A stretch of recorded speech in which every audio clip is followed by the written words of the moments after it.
understand how do we convert horsepower into torque, yes or no? And the second one was the relationship between the gears, that when we have 2 or 3 gears there, how the gear going to transfer the stress or the torque from one shaft to another shaft. I gave you some idea. You know that you have to either increase it or decrease it, depend on the size of the shaft. So that's the 2 questions left. After we do that, we are done with all the material. So those parts that you have to use indeterminate or determinate problem, that's something that you have to handle it by yourself, because those are repeat. Everybody understand that. Anytime you see that there is the torque there, which is divided somehow, and you don't have enough equation of a static, therefore it become indeterminate, and you use one of the method. One method that I introduced was superposition. Remember that? So you keep referring to that one. I should give you that one again one more time, because people don't. Actually, there is one homework that I gave you like this. So as I said it before, I mentioned it before too for you. This is 200. I don't know whether you remember it. 200. I said Newton meter. I hope I mentioned that way. And here is 500 Newton meter, and here is fixed wall. Let's assume it is a fixed wall. Yes or no? If I give you this problem, which I mentioned it last time, I did. Yes, exactly like that. If one more time, I'm going through that because you keep saying superposition better. I want everybody to be understanding that. If I give you this doesn't require any superposition or anything, because this is determinate problem, yes? So there is a point here. There is A, B, C, D. I'm repeating what I said last time.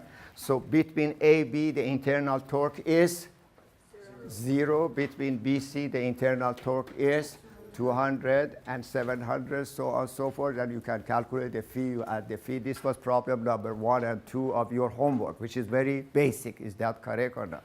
Then I changed it. I said, okay, what happened, because this is against the wall, so it's not moving or not attached to the wall, not against the wall. Against the wall is different from attaching to the wall. Everybody understand, because it is not twisting at that point. And if I put this one, which become a real problem, that the two are, this is attached to some machine, this is attached to other part of machine, and those 2 points are not moving. Now what happened there? So there you have a choice, either to use the superposition method or use the general method, which putting the total phi equals, because there is phi. This part goes through the phi, this part goes through the phi, this part goes through the phi. But since like the delta, here delta was 0, here sum of the phi must be equal to 0. Since we have done that problem before, I said you could handle it by yourself, and you should. Now, how to do it? You remove, first of all, there is a torque A here, there is a torque D there. Generally, since these are going this way, I should assume it the other way, but doesn't matter. Either way you assume it is okay. At the end, the answer is come either positive or negative. Of course, the logic tells me to put this torque here and there. Is that correct? If they are going counterclockwise, I put these two in clockwise position. That's what I said last time again. So here it is. So this is the static of the problem, TA, and this will be TD. Is that correct or not? Yeah. And TA plus TD must be equal to 700, one equation of a static, and that's it. Therefore, it's indeterminate. How do we solve it? 2 ways. Do you remove this? So you remove this as if this does not exist. Is that correct or not? In this case, this is superposition. I'm going very fast because you have done it. You should be able to do it. Hopefully, you already have done. Some of you have done your homework. If I remove here, there is no support here, so TT must be equal to 700. Yes or no?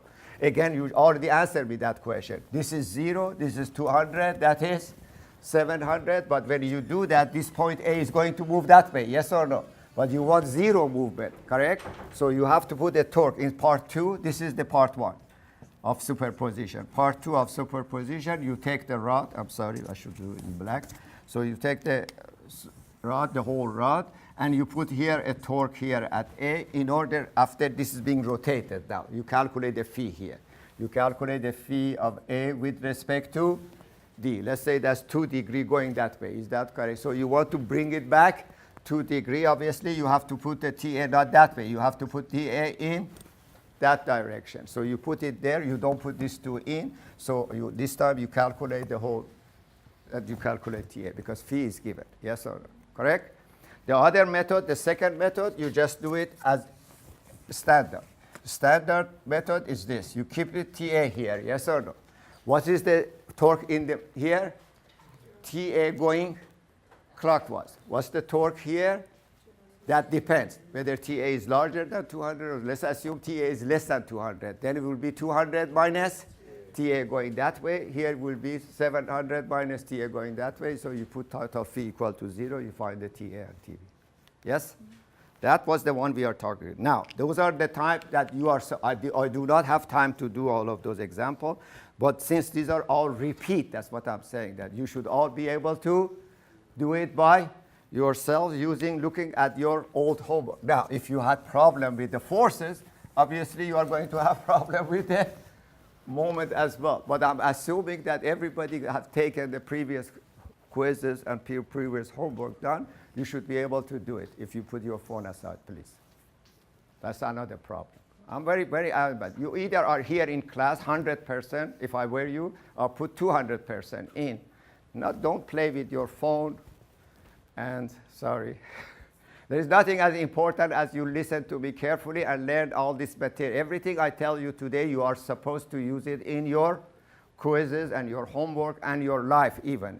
Because if you are going to become an engineer, you need some of this material. That's as important as that one. Therefore, please pay attention. Next time I'll ask you all to put your phone over there.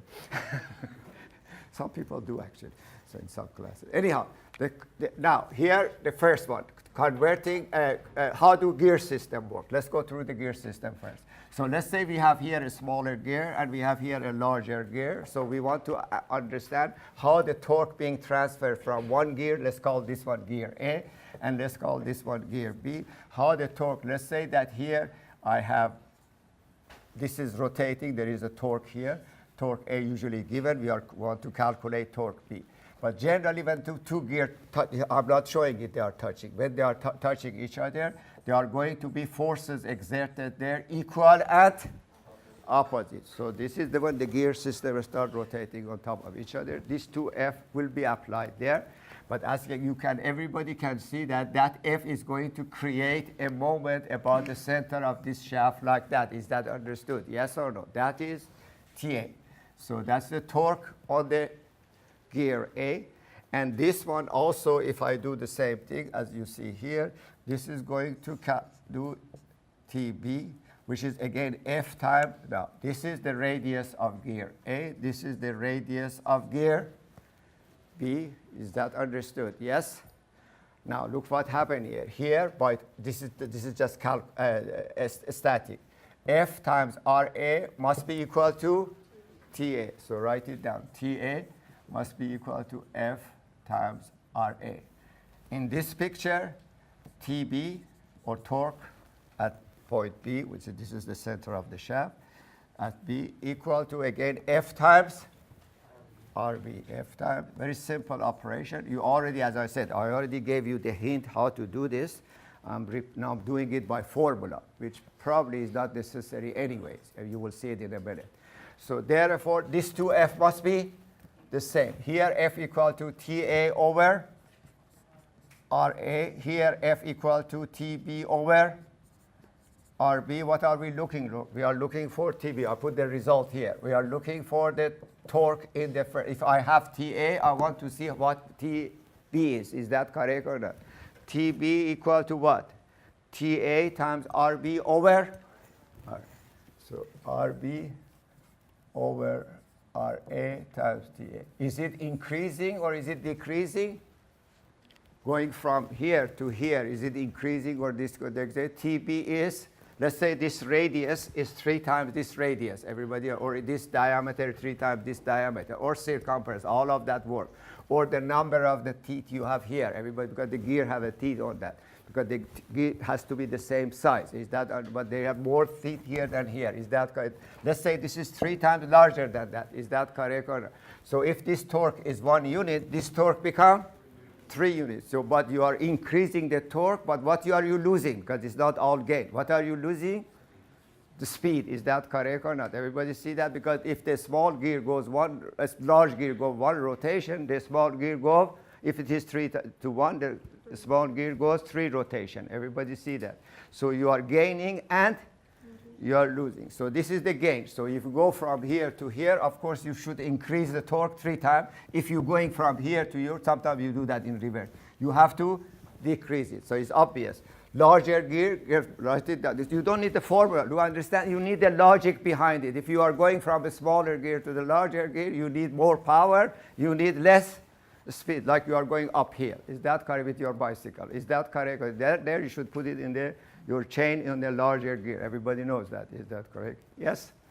The same thing happened in your car. Now, let's calculate about the phi. We are not talking about RPM. RPM is different from the phi. What was the phi? Phi was relative angular rotation of one end to the other end. So that also changes from here to here. Many people forget about that. That's the key here.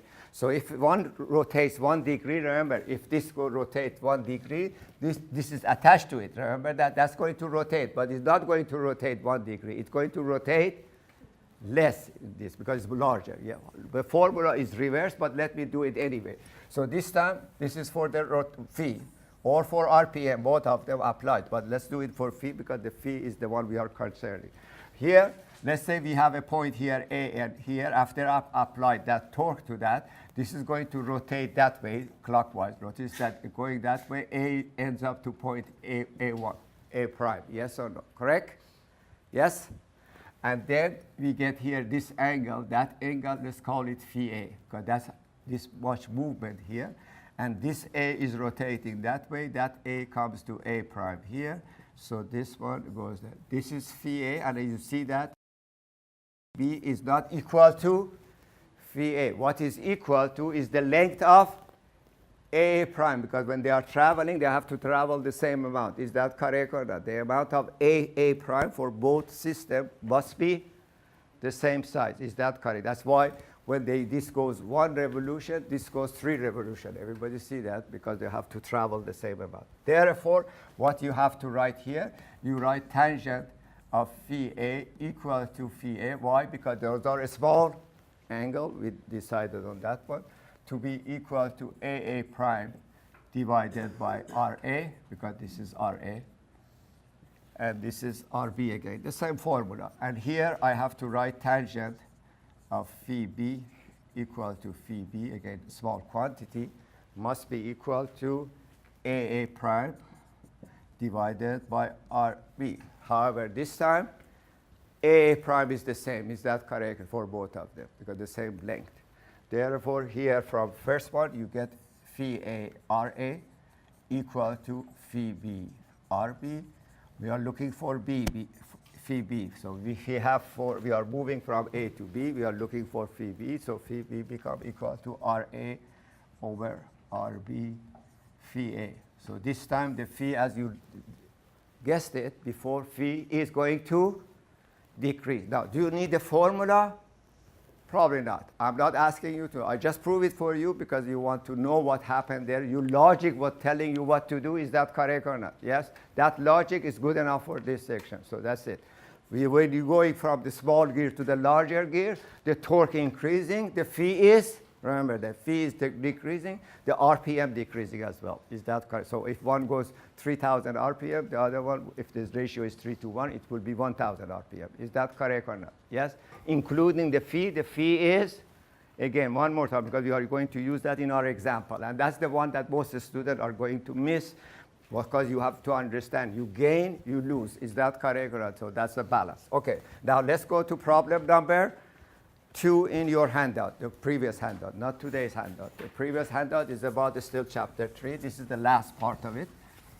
So therefore, if I do that, you should be able to do all your homework this weekend.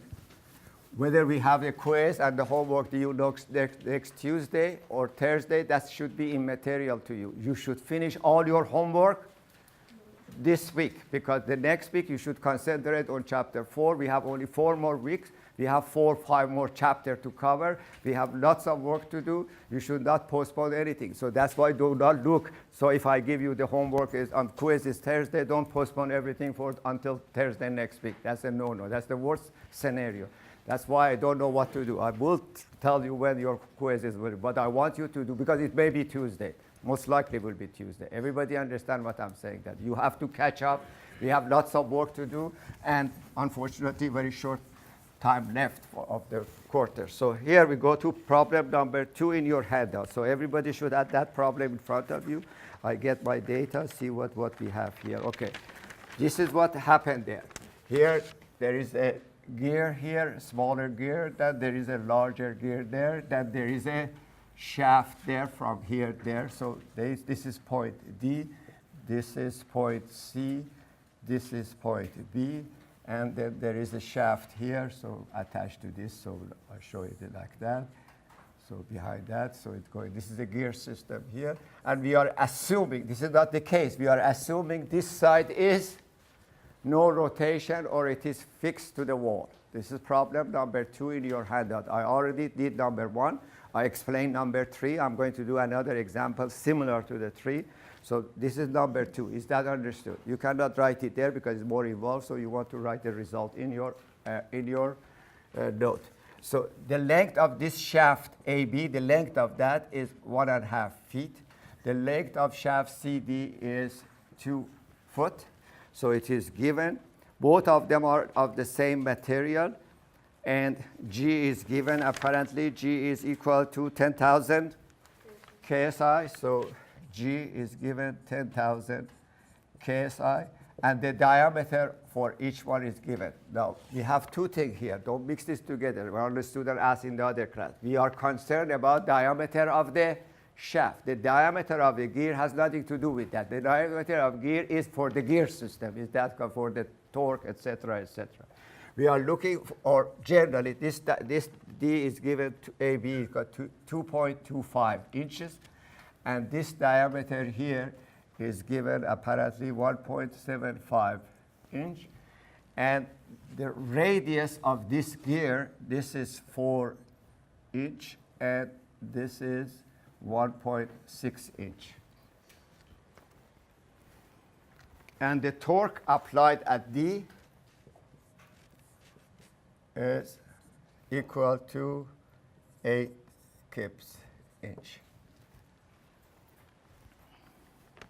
Okay? Question. We want to calculate shear stress in each shaft, and we want to calculate how much point D moved with respect to A. So the question we want to answer is tau AB, tau CD, and phi, the way I said it last time, because if this is fixed, this part moves because of the torque and gear and etc. Phi of D with respect to A. Remember, we are going to mention it like that to be clear about everything. Whether it's going to go counterclockwise or clockwise, and how much. Because that is, when you design something, there is a minimum tolerance or maximum tolerance. You cannot go beyond that. Yes? Okay, my friend, are you with me? Good. All right. So therefore, how do we calculate that?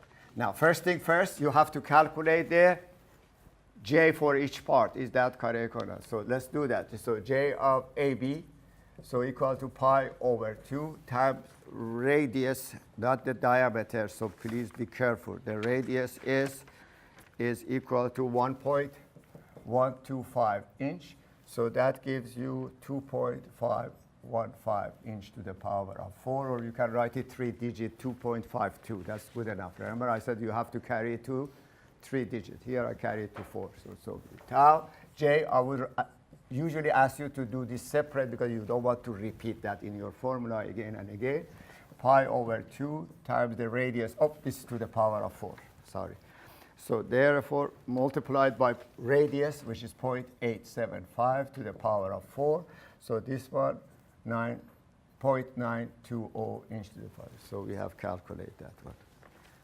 Now, tau CD is simple, because when I cut it here, remember that. So you should do that always in your note. Notice people make a mistake between tau D and tau AB. These are different things we are talking about. Tau D is 8. Is that correct? That's the torque applied at D.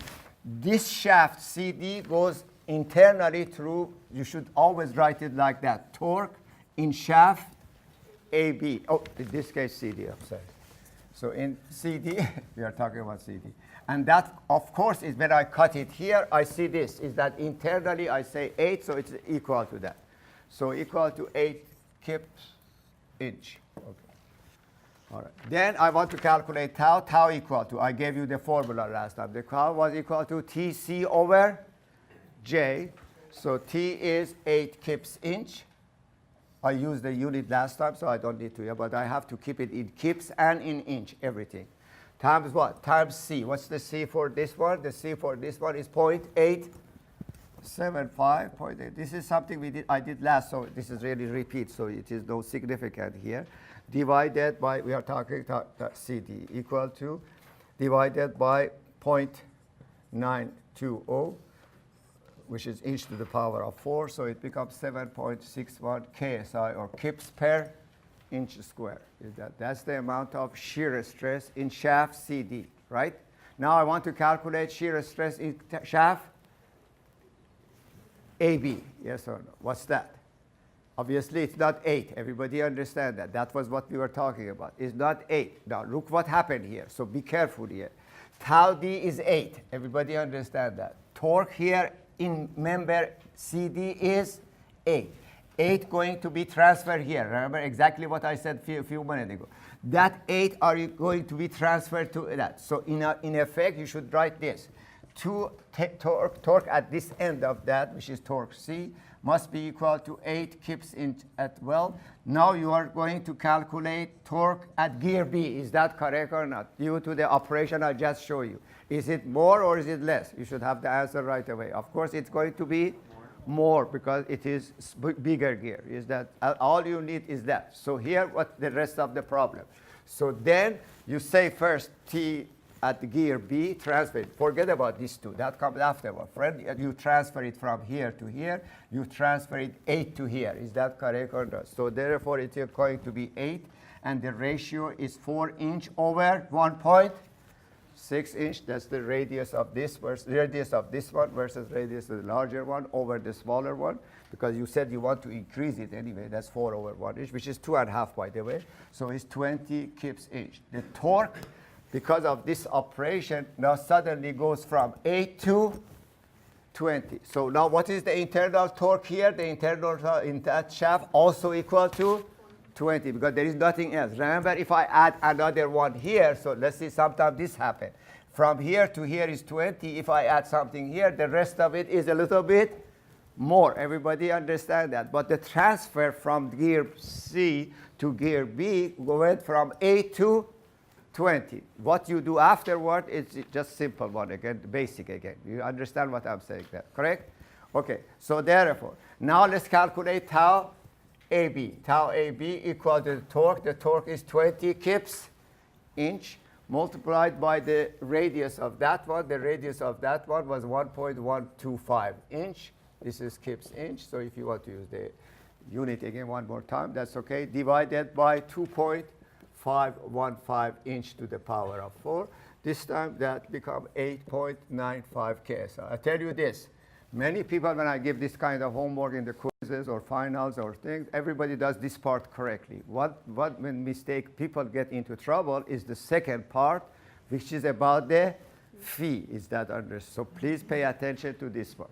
This question was answered. It's very simple. This question is answered. So depend which way you're traveling, you increase it or you decrease it. That's no problem. This part gives usually a student a little problem, but be careful. First of all, when you see something like that, never start from here. Why? Because this gear is moving, this gear moving, this shaft is gearing. Don't always start from, write it down in your note, from where it is assumed to be fixed. So start from 0, in other words. Is that understood? This is very fact. Do not do anything else, otherwise we'll be wrong. You'll get your answer incorrectly, yes?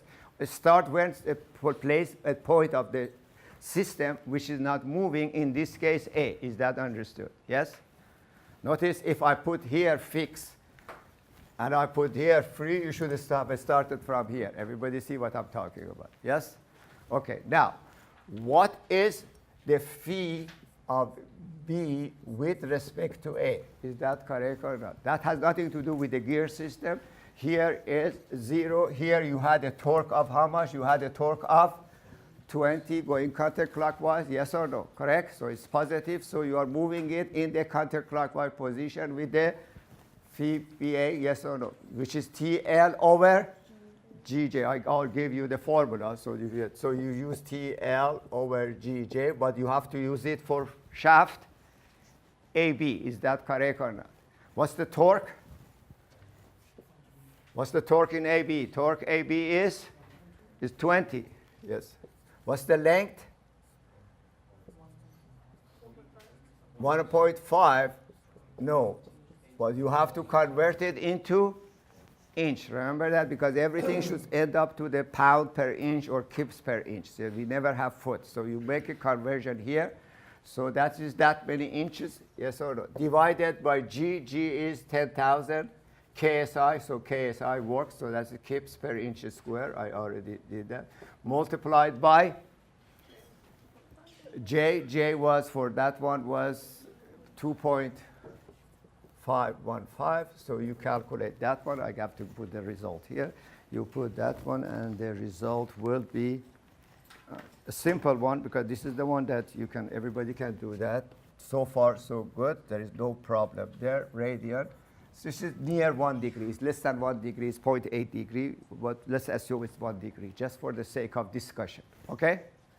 Now, what happened to system CD? How do I calculate? If I ask you, the question is, what is phi of D with respect to A? So I could calculate. Remember, going back again to this. This is what you should put in your system. So if I have here 8 and I have here 12, let's say this is a different problem, yes or no? How much torque do I have here internally? 8. How much torque do I have here? 20. Everybody see that? How much phi do I have here? You have done, I am hoping that you have done some of your homework, I hope.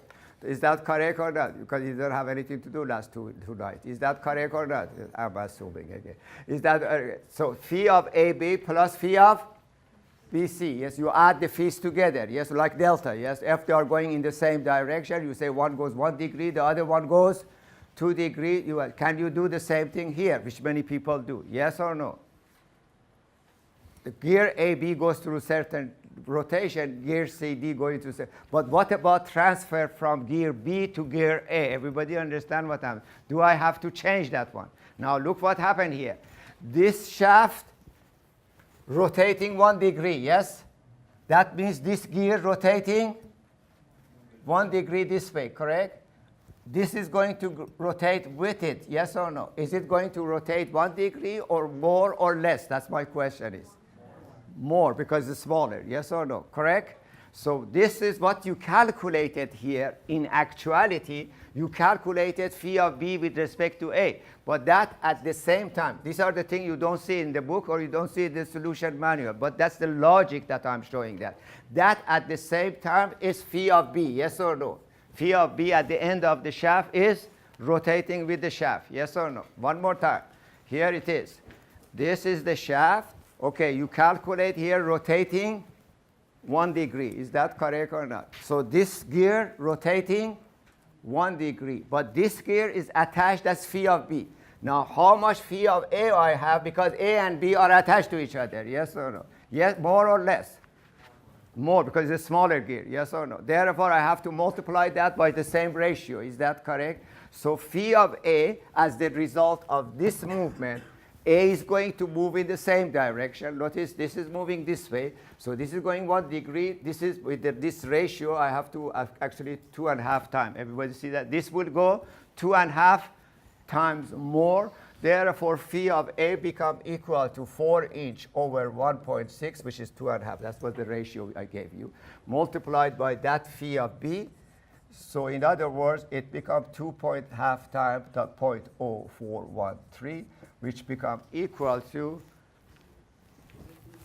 what? Phi of, yes, phi of B, not phi of A, not yet. not yet. That's at the end. Oh, C.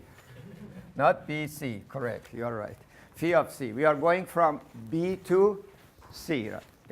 From B to C, that's the number. So you want to calculate that equal to 0.0358. So in other words, if this is 1 degree, this becomes 2.5 degrees. Is that correct or not? As a matter of fact, this is very close to 0.8 degree, and 2.5 times that is about 2 degrees. Is that correct or not? Is that how much A moves, D moves? No, because you have now, this gear moves, therefore this shaft moves with it, yes or no? That much, 2 degrees. Now I have another rotation here that I have to add to that. So eventually, phi of D with respect to A, which is the eventual movement of point T, I have to add this much, 0.0358, but I have to calculate phi of D with respect to C because there is a torque there. Everybody see what I'm talking about again. One more time. So therefore, here, 1 degree here, 2.5 degrees. This is going 2.5 degrees. At the same time, I have another torque adding to that one. So we'll calculate that. Don't worry about the number. So 0.0358 multiplied by that phi, plus that phi. That phi is T. T there is 8. Yes or no? Yes? Correct. Go. Right. Multiply 2.5 times 0.0413. That one will come to point? For phi of C. It's the different number I gave you, so let me double check that. The first one is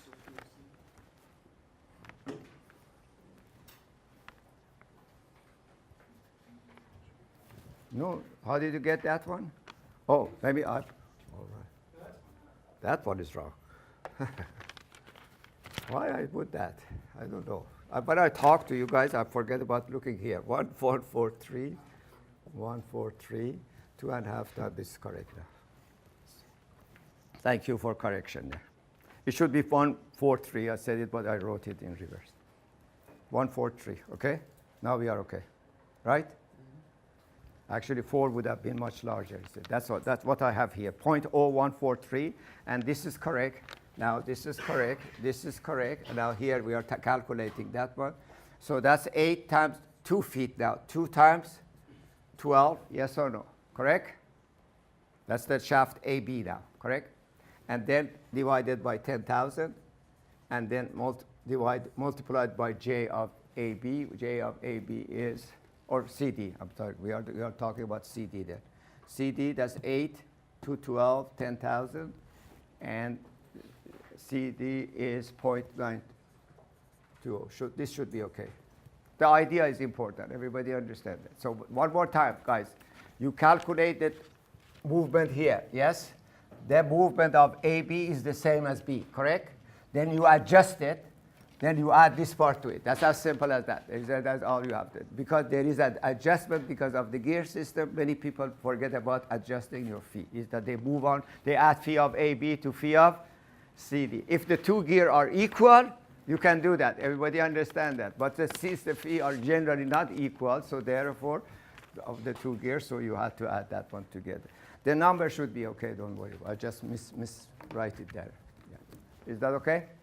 Everybody understand that? You can do now all your homework. Now I'm going to do one more homework, which is similar to one of the quizzes I asked in the past. So I want you to pay attention to this one, because that explains some of the indeterminate problem to it. That this part, you should need to concentrate and understand it. It is very simple. Just don't forget, these are a gear system. Any angle from here to here or here to here is going to change any movement. That's all. The same thing that you change the torque, you should change the phi as well. So because this is the 2. Of course, notice the RPM changes too. When we do that, when one shaft rotating at 3,000 RPM, the other one is going to be more or less, depend whether you are going to the larger gear or you are going to the smaller gear. That's why the system, where your engine is not running at the same revolution as your wheel. Is that understood what I'm talking about? Yes? So therefore, these are different ideas that you have to incorporate into your system. Now, this is the problem I want you to pay attention before we go to the next chapter. This just summarize it all, because that means you will understand the whole system. Let's say we have here, I'm going to show a shaft a little bit bigger in dimension.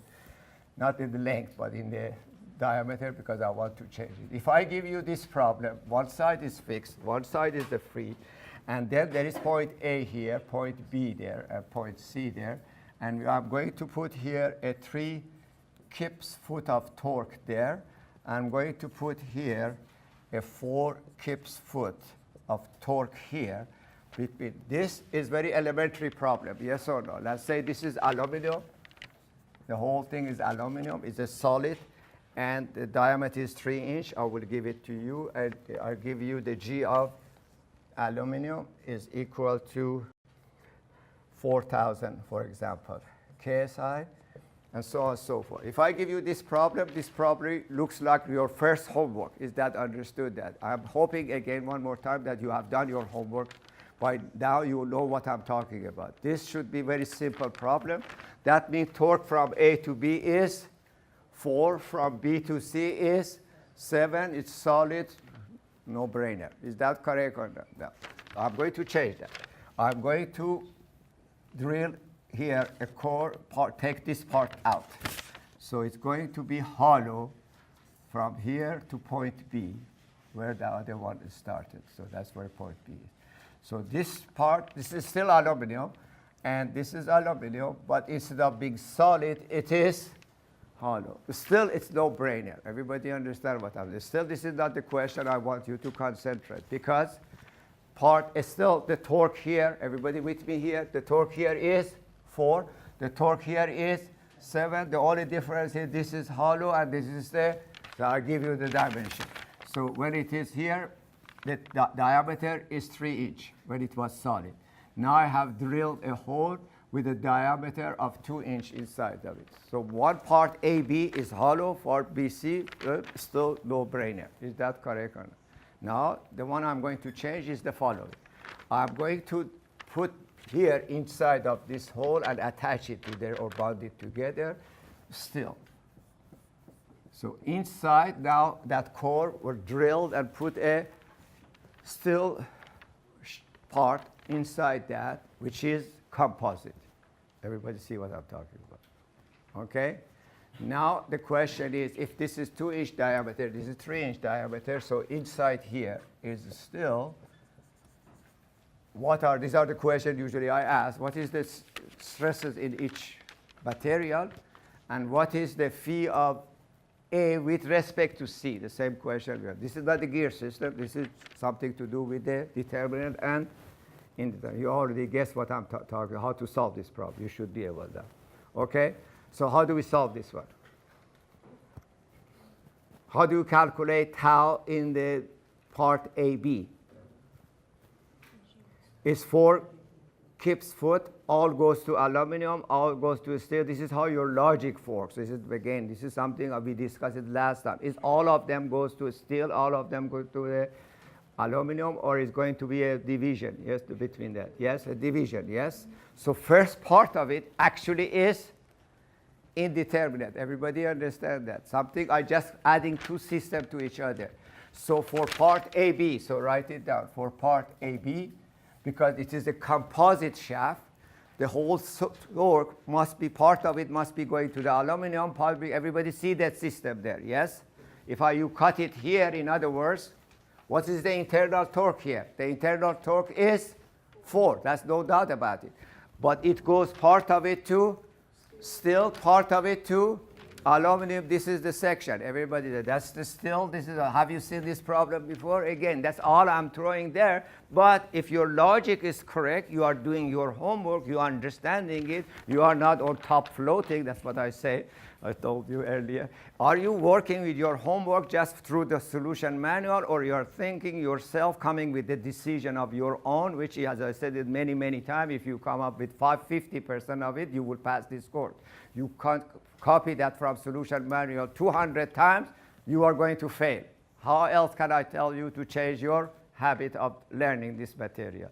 So therefore, this is it. So this torque must be equal, so must be in part AB only, not part BC. Actually, it's very simple. Part BC, all of the 7 goes to aluminum. That's simple. We already know that. For part AB, therefore, T of aluminum plus T of steel must be equal to 4 Gibbs foot.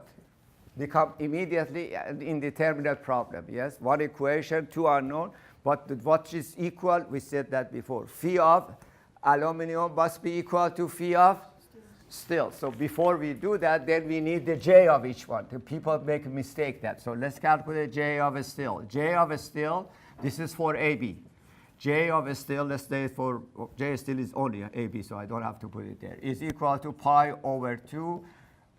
That's diameter, radius to the power of 4, so it's 1.57 inch to the power of 4, yes or no? Okay, J of aluminum, but this one put here AB, because J of aluminum for AB is different from BC. Is that correct or not? So this is obviously the case. So become pi over 2, times 1.5 to the power of 4 minus pi over 2, 1 to the power of 4. I need both numbers there, so I'm going to put it there. So this becomes 7.95, 3-digit, minus 1.57. So total of 6.38 inch to the power of 4. So that is aluminum part, the white part. This is the black part, the steel part, which is the core of that. Yes. Then I need J of the last part as well. Is that correct or not? J of aluminum for CD, of course, is the solid one. Yes or no? I don't have to recalculate. That's this one. Is that correct or not? We already have that. Is that correct? So it is 7.95. So if you do it this way, you save lots of time. You don't have to keep repeating it. All right, so now here is the solution. I have all of this, so I can again still raise this and do it here. So please be careful here. This was the result was 6.38 inch to the power of 4. I think that's 6. Yeah. Now here we were doing the analysis. Tau of aluminum plus tau of steel equal to 4 Gibbs, but phi of aluminum must be equal to phi of steel because they are bonded together. They are moving together. I explained that last time. I'm doing it one more time. So here it becomes T of aluminum, which we don't know how much it is. It's part of a 4. Is that correct or not? Times length. No, I have to give you the length. This is 10 inch, and this is 8 inches long. So, of course, L is going to be eliminated anyway. So times 10 inch divided of phi of aluminum. So I need G of aluminum. G of aluminum is 4,000. Times J of aluminum. J of aluminum is 6.38, must be equal to T of steel times length of that, which is, again, sorry, steel is 10 inch, the same length, divided, I have to give you this time G of steel. G of steel is given 12,000 KSI, just for simplicity. So divided by 12,000. Times J of steel, we already calculated J of steel, 1.57. So as you see, this is another relationship between the two torques. Is that correct or not? So equation 1, this is equation 1. This is equation 2. Some people do that. They solve it. They put TSL equal to 4 minus that and solve it at one equation. But I rather do it 2 equations this way. I always done this way. Choice is yours. Doesn't make any difference. Here you calculate that T of aluminum, for example, equal to 1.355 T of steel. Correct? So you find one in terms of another one, then put it there. Either way is correct. Is that the math is correct? That's right. You are 2 equation for 2 unknown. So you plug this number 2 into 1. You solve it. So eventually T of aluminum is going to become 2.3 Gibbs foot out of 4. And T of steel is going to be equal to 1.7 for total of 4. So your problem was resolved. Part of the 4 goes to aluminum, part of the 4 goes to, which is exactly problem number 3. That's why I did not do problem number 3 for you. I explained it hoping that you all can do it by yourself, and you should. I'm sure many of you have done it. Is that correct or not? Yes? But that's the same problem, correct? Yes. Now, second question. This is again, people make a little bit panic there. What is phi of A with respect to C? All the numbers are sitting here, or how do you calculate that? What is phi of A with respect to C? When I want to calculate phi of AB, what should I use? Now, I have seen many odd solutions. Some people add phi of steel to phi of the aluminum. Is that correct? The two phees are the same.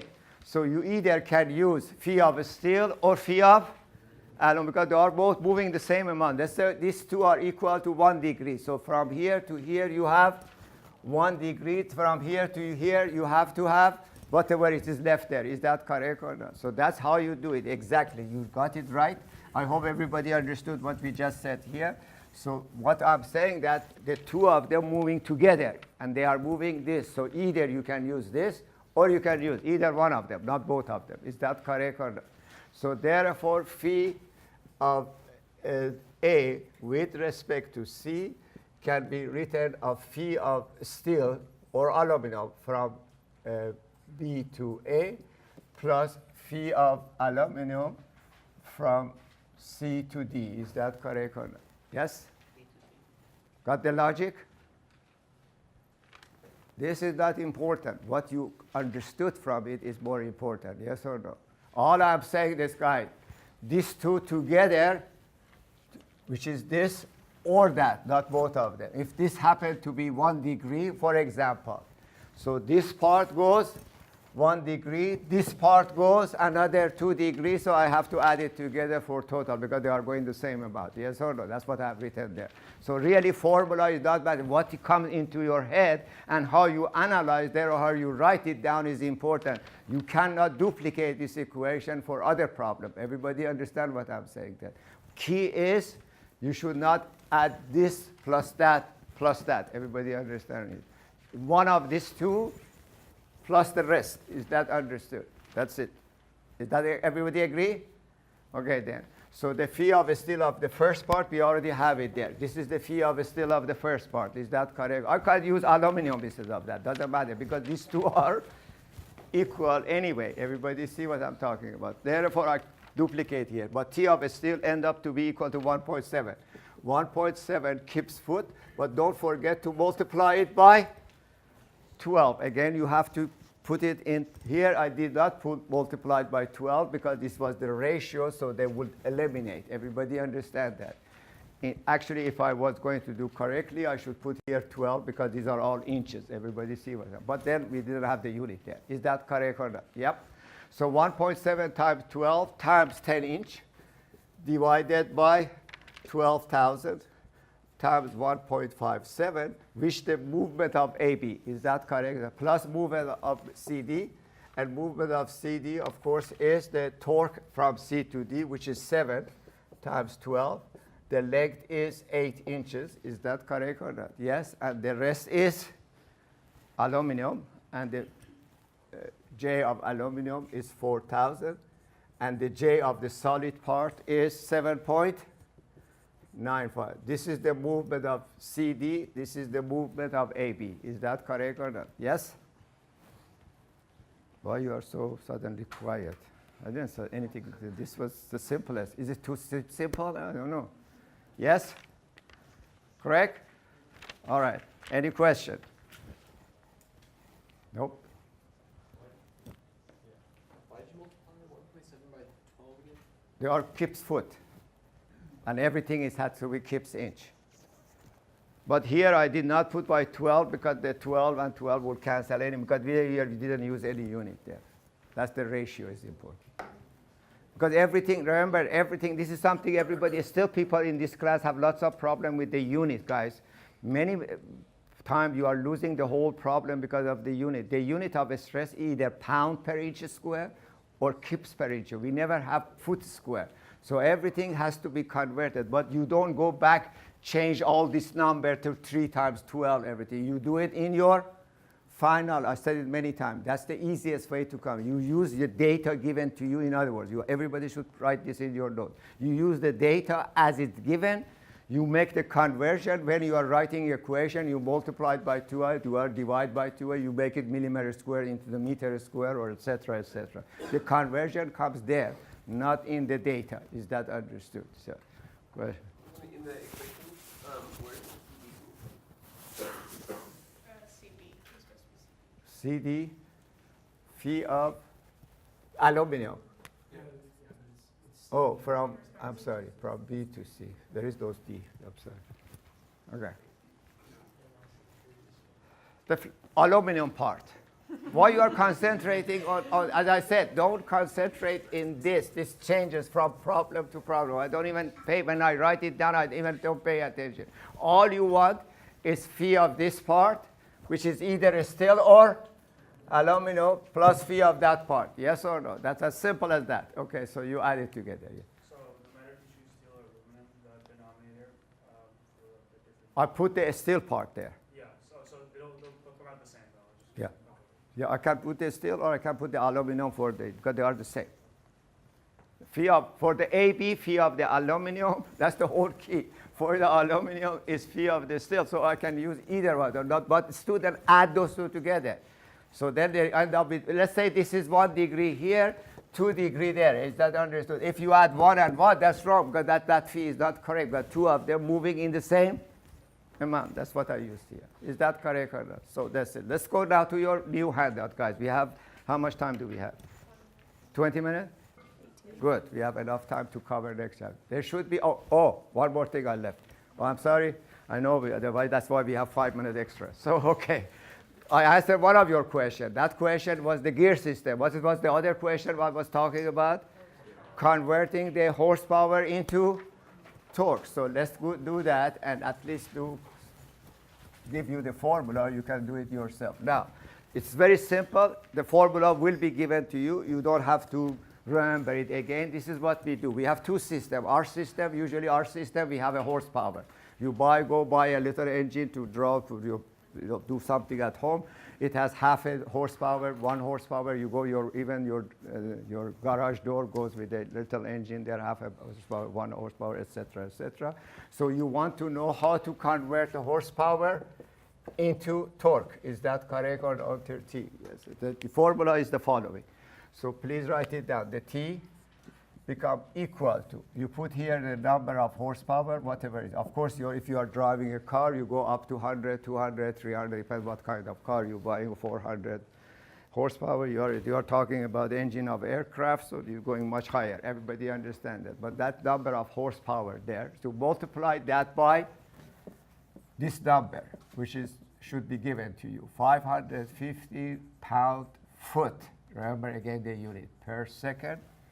And that number will be given to you divided by 2 pi f. Now, f is the revolution per second. So please write it down. F is revolution per second. We call it RPS, and which is not revolution per minute. In some of your car, they always show the revolution per minute. So do not make the two mistakes together. The unit of this, actually, it's hertz. So the unit is hertz. The name of hertz that you hear there is that one, revolution per second. And of course, you may have seen that in the physics. So if you have the omega, which is your RPM, so divide that by 60 seconds, you get your F. Is that correct or not? Yes? So your RPM is 3,000. RPM is 3,000 revolution per minute. You divide that by 60, you get the revolution per second. Have I seen mistake in the past? Yes, which is odd mistake. They multiply it by 60. That's odd. Okay. But they may have rushed it or that. They don't think. In other words, student, during the quiz, if you are doing your homework and you are thinking about every part of it, you should carry that into your quiz. When you do that kind of mistake, means you are, as I said earlier, you are a little bit not involved. Is that correct or not? Because you are trying to go through the equation and this and that, which is not good anyway. So you divide that, omega divided by 60 seconds. So it becomes equal to your F, or revolution per second. As you see here, this is revolution per second. Second and second drops out. So the answer would be in what? The answer would be in pound foot. Yeah. So you put your number of 2 horsepower here, 550, divide that. That depends on the RPM and etc. You just calculate your torque. Is that understood? That's the formula that you need to know, or will be given to you. But don't forget. Now, in some book, instead of 550, they use 6,600. When they do that, that means they are not calculating in pound-foot. They are calculating in pound-inch, because that if you multiply that, remember that 550 pound-foot per second, of course, is equal to 6,600 pound inch per second. So if you see that in some book or some table that you have or some, I don't know, some information, do not panic. One is pound foot, the other one is pound inch, and as you see, you have to convert that anyway in some, when we do the stress analysis, etc., etc. But we usually stick to that 550 because we don't want to crowd this like that. Now, in metric system, it's simpler than that. That's why some people thought earlier years that we should change to metric system because we don't have this factor. In metric system, the number is simple. So the torque is equal to in watts. So you put number of watt here, so you know that you buy an engine, there is a specific specification, there is a kilowatt there or watt there, so you put, which is by itself is Newton meter per second. So you divide that by 2 pi f, that's the same f, the same ratio. So the answer will be, this is the unit. So I'll put here, the unit will be in pound foot. Here the unit will be in, of course, second and second drops out. The unit automatically will be in Newton meter, which is the moment, pound foot, which is the moment. Is that it? So that's the conversion. Now, for example, you want to go set the previous problem. We had here 8 kips inch of the torque. Remember the previous problem? So if that was an engine running there, I have to give you the omega there, and I have to give you, then you can convert that to see how many horsepower you need by using that equation, which is very simple. Everybody can do that. Is that understood? Yes? So there are some homework that you have to use this, many homework that you have to use the gear system. The rest is either determinate or indeterminate. All the concept that you learned in the past involved there, except the temperature, except Poisson ratio, and all of that is not involved. Is that correct? So it's much simpler. Now let's go to the next chapter, which is chapter 4. Now notice, at this stage, you should be able to do all your homework. That's what I was saying earlier. I hope you grabbed the idea. Doesn't matter when I test you in this subject, yes? You should forget about it. Do it this weekend, forget about it, immediately jump to chapter 4, which is the most important chapter in this book. I tell you that. The bending, every object goes through the bending. Not many objects go through the torsion. Everybody understand? Everything goes through the bending eventually. So you want to learn that one. And then the formula is not important. What I'm going to tell you today, that is the point. You want to pay attention, write it down, and understand it. Everybody understand? That helps you all the homework. The homework is all about that. If this that part today, and I can right now in 2 seconds, I can give you 2 formula and go to this example. Everybody understand that? That not going to help you at all. I hope you understand that. But I'm going to bypass some of the more math part of it. But please pay attention to the description of a stress and how this stress is going to form in the cross section. Yes or no? So let's go to another scenario here, which is bending scenario. Let me erase the board. Okay. All right. Here is the rod before I go anywhere else. Now this time, last time we did this, yes? Which was effectively, if this was x, it was mx. Look at my thumb. It was mx. This time, see, total different. You see, this is bending. Is that correct or not? What m?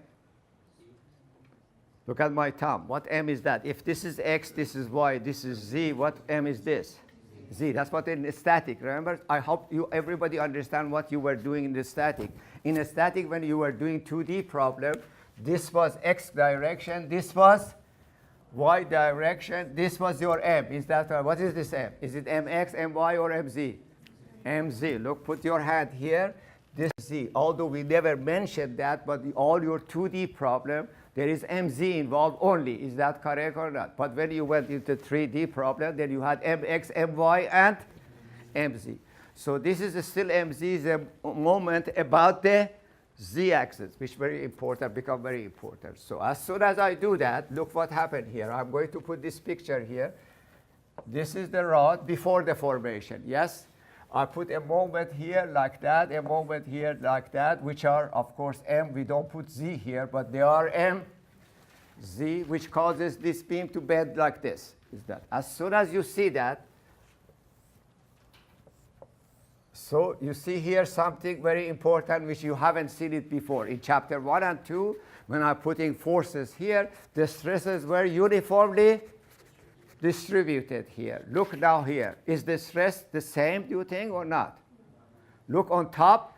This line is as is, it's getting crushed. It's going on top, it's going to be in compression. On the bottom, it's going to be in tension. Somewhere in between has to be going from negative to positive, from minus 10 KSI to plus 10 KSI. Sometimes you must be passing the zero. So you see here there is a line somewhere there. That line, when we look at it like that way, that line, we call it neutral surface. So please write it down here. This is neutral surface. It is a surface like that. You can cut in every beam. The definition of it, stress there is zero. Strain there is zero. Stress there is zero. Yes or no? Correct? Then we are going to see that these two are going to meet there at this point. Oh, which we can. This beam goes through a curvature. Everybody see that? This is without the curvature. Now it is being curved. Is that correct or not? And then since they meet here, from here, not to the top, not to the bottom, to this neutral axis, this we call it radius of curvature. Radius of curvature. No curvature. As soon as I put a moment there, there is a radius of curvature. Everybody said the more moment I have, the more curvature I have, but the row becomes smaller and smaller. Everybody understand it? So that's not the point there. Don't worry about it. What is important here is this, that when I look at the cross section now, if I look, this is the neutral surface. When I look at the cross section, what do I see? I see a line here, yes? That line is called, write it down. In the cross section, we don't call it neutral surface. We call it neutral axis. Everybody understands? So each cross section has a neutral axis where the stress is zero. Now you appreciate what happened here. Stress above it is in compression. Stress below it is in tension. When I do this, of course, you can see that if I do reverse of that, the whole thing is changing. That comes in our homework. Now, for time being, we are looking at this one. Yes or no? Because that means compression on top, tension on the bottom, somewhere in between zero. Yes? Everybody understand the concept now? Now, let's put the static part of it. What was the question somebody was trying to ask? That? Did I answer your question, or you couldn't see that? What was it? Is there a symbol for the radius over there? A rho. Rho, right. So the rho is called the radius of curvature. Actually, the curvature itself, that I'll give you the formula later on, is 1 over rho, which we have to derive it anyway. So we'll see that. Rho is the radius of curvature. 1 over rho is the curvature. Here is, because rho is zero. Is that, or infinity, I'm sorry. Rho is infinity. There's no curvature. Yeah. So rho is from the neutral surface to O, right? That's right. From the, because we never go to the top and bottom. Later on we go, but everything is going to be, you see that in a minute when I'll talk about it. Now, before I go to any further analysis, I need 2-3 information that you already know. The first information is sigma. What is sigma equal to? Here, first of all, notice this is the key. When you see this, you can immediately understand this is not about the angular deformation. It is about the change. The length is changing. If the length is changing, we are talking about epsilon. If we are talking about epsilon, we must be talking about sigma. Everybody understands. So the cross section, there are stresses going in and stresses coming out. When I form it, it should be equal to a moment. Everybody understand that? That is the idea I'm going to present to you. But later on, let's go. That we'll do it later on. But sigma equal to what? Sigma equal to force over area. These are things that you know. Then as the result of this, because this is normal stress, so I need normal strain, not gamma. Last chapter was all about tau and gamma. This chapter is about epsilon and sigma. Everybody see that? The next chapter and next chapter is all comes together. Chapter 1, 2, 3, because if you have a beam like that, it may twist, it may bend, it may bend, it may get rot. Every item here has all 6 chapters in it. So that's where we get to chapter 6 and 7, everything will be fun there. Is that under? We have to do it all together. Is that under? We are learning it one by one. Everybody under one at a time. Then we have to put it together. That's why I said we have lots of work within the next 2-3 weeks or 4 weeks. So epsilon equal to what? Epsilon equal to Hooke's law, sigma over modulus of. At the same time, epsilon by definition was equal to delta over L. Then I gave you 2 formula last time. I hope you haven't forgotten about that one, about the static. What is YDA? I hope you're remembering that one. I said forget about chapter 5 and chapter 8 in your, or chapter 9 in your static. Remember that little picture I gave you last time. What was it? Come on, guys. What, did I mention that a little dA I showed you multiplied by x and y? I did that, yes? Come on, guys. Are you looking at your note or you just, what are you doing, guys? I don't know. Yes, it is sitting there. So why can't you forget about that? This you cannot forget. This is a little mass here multiplied by that. What is that? By that distance. That's the moment about x-axis. Multiplying by x will be moment about the y-axis. That is, come on guys, I cannot repeat that. That's the whole idea of your learning process. Notice you are not paying attention to the concept. You are always looking for formula. Look, when I put right there CDAD, which I don't even pay attention, I make too many mistakes there, because that's not the way you should look at it. The formula are going to disappear. What you just process of thinking and processing that through your head is the most important part. Yes? That is logic. That logic you have to do it through doing your homework by yourself. You do more of it, you learn more of it. Is that understood? Again, for the, I don't know how many times I have to mention this. So dA times y is q with respect to x. So this is q, guys, with respect to x-axis.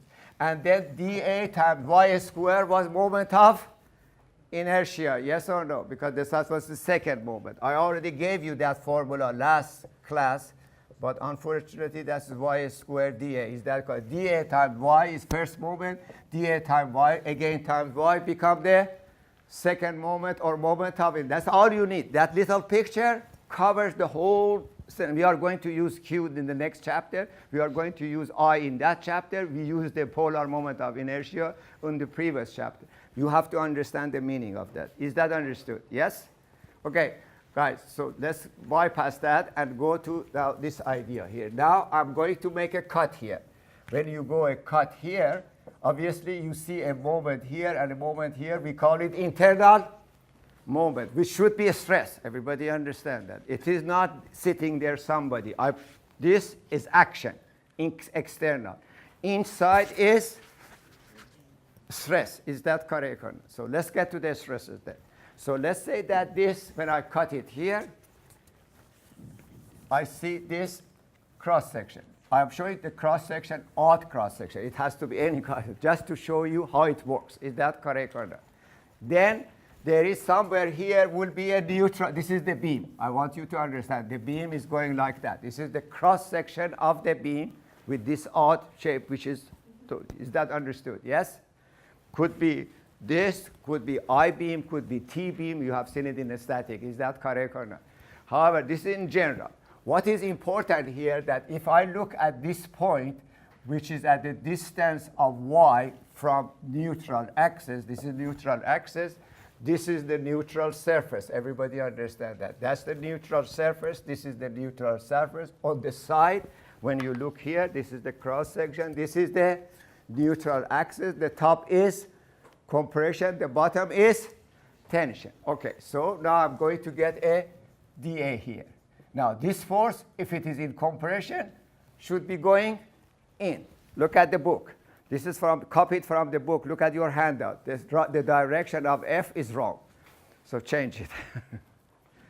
Do you see in your handout? Because they are assuming F positive, but then they give it the value of negative, which is the same thing. Is that understood what I'm saying? But that force should be going in.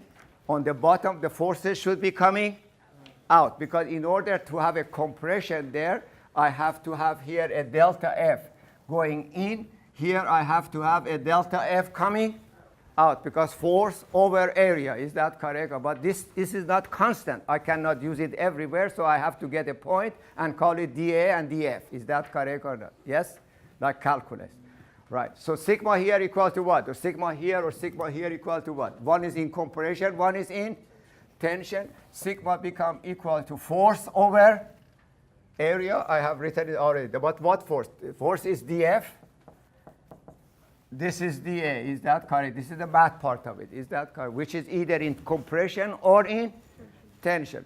The top, or remember again, this is the key. Here is the neutral axis. Here is all compression. Forces are going in. Here forces coming out. As you see, they form like a moment as well. So we get to that in a minute. First of all, let's calculate dF here. dF become equal to sigma dA. All right? But the sum of dF, if I integrate that, I'm going a little bit faster and do it this way with color. You should do the same thing. If I dF equal to, no, let's do it here in color. Okay. Integral of dF over area should be equal to what? In other words, forces going in here and forces coming in out there should be equal to 0, of course. Yes or no? Because there is no, I'm not applying any force here. Do I apply any force here? Yes or no? No. So this force is going in and this force is coming out. The sum must be equal to 0. Very important factor. So sum of dF over the area, which is sum of sigma dA, over the area must be equal to 0. Let's call that equation 1. This is very important, okay? All right. Look, observation 1. Observation 2 is this. Look, dF times y is what? Put your hand there. dF times y is a little moment about the neutral axis. This is going this way, which is positive, yes or no? This one also going the same way. So these do not cancel each other. The forces cancel each other. Remember that? Because they are one is negative, one are positive. But the moment are going to be added together. So if I multiply dF, this is very important, by y, I get a little moment about neutral axis. Yes or no? And I multiply all of that for here, here, here, here. What should I get? I should get my m. That's right. Because this is a little one. I add here, here, here, here, here. So multiply that over the entire area, become equal to m. Let's call this equation 2. So it becomes integral. Now just give me a few minutes because I have to finish this. If you are going over time, don't worry. So by dF is equal to sigma dA. Is that correct or not? So it becomes equal to y sigma dA over the area. These are the two important equations, equation 1 and equation 2. Yes or no? Then what I did in my handout, which I'm going to bypass that part, is this one, guys. I took a little pieces here, delta x. This delta x, you don't have to worry about it. After deformation, of course, become like that in exaggeration. Everybody see that the top become in compression, bottom is in tension. As you see, if this is delta x, this line become a little bit smaller. Therefore, there is an epsilon there, so I calculate epsilon there. Everybody took the original length minus the new length. Everybody understand that? To calculate the delta over modulus of elasticity, etc., all those formula, I end up with this equation, which is very equation. I call it equation 4 in your handout, which is the most important. That part you can bypass, but this part you cannot. I end up to epsilon for that point. Epsilon for that point become equal to, look at equation 4 in your handout, equal to minus y over the rho. Eventually, rho came into the picture. That was which is the most important equation there. Look at equation 4. Epsilon equal to minus y over rho. The picture in front of it, how much of it you understand or not, that's not the key. The key is you should understand this equation. Now, what this tells you, put everything aside, look at this equation, everything is here. What does it mean? Epsilon is related to rho is a constant, yes or no? Rho doesn't change. Y is changing. Look where you are. If you are here, y is equal to, as you go up, y keep increasing.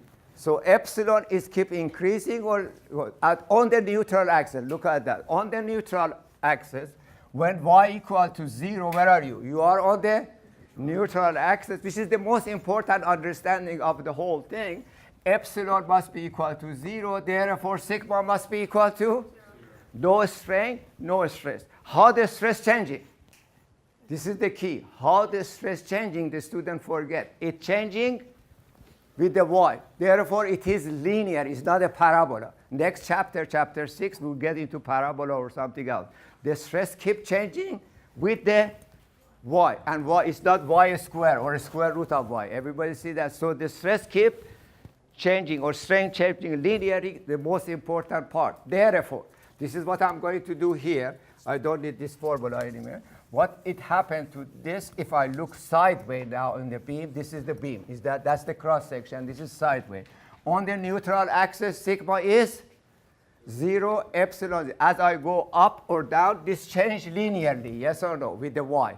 Y increases, stress keep increases. Where is the stress maximum? On the top. On the top will be in the whole area on the top gets this kind of a stress as we going upward. Is that correct or not? In the form of compression, but it keeps increasing. Everybody understands? So it becomes like that, yes? But on the bottom, it keeps increasing as well. But this time will be in tension. So this is the key you want to use for your homework, not the formula again. So where is this is sigma max in compression. This is sigma max in tension, and depends on this value, guys. We call it C and C, but this C and C, that sometimes they are not equal, sometimes they are equal. If it is non-symmetrical, we'll see that, so we'll see that this C is different. Is that correct or not?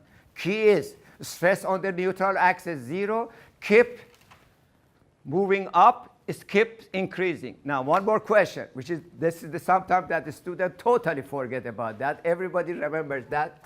What are the stresses this way? Are they constant or is it changing? What? Constant. Everybody with me? Why? Because y is the same. We are not finished yet, guys. Give me 2 more minutes. Are we over? Yeah. How much? 10 minutes. 10 minutes over. I'm sorry, I have to stop there. So I have to finish this last time. Everybody understand? Don't forget this one. The stresses here is constant because y is the same. Everybody say. But if you go to this level, y is changing, so stresses keep changing upward and downward. Sorry for to keep you that. So that's I have to finish this.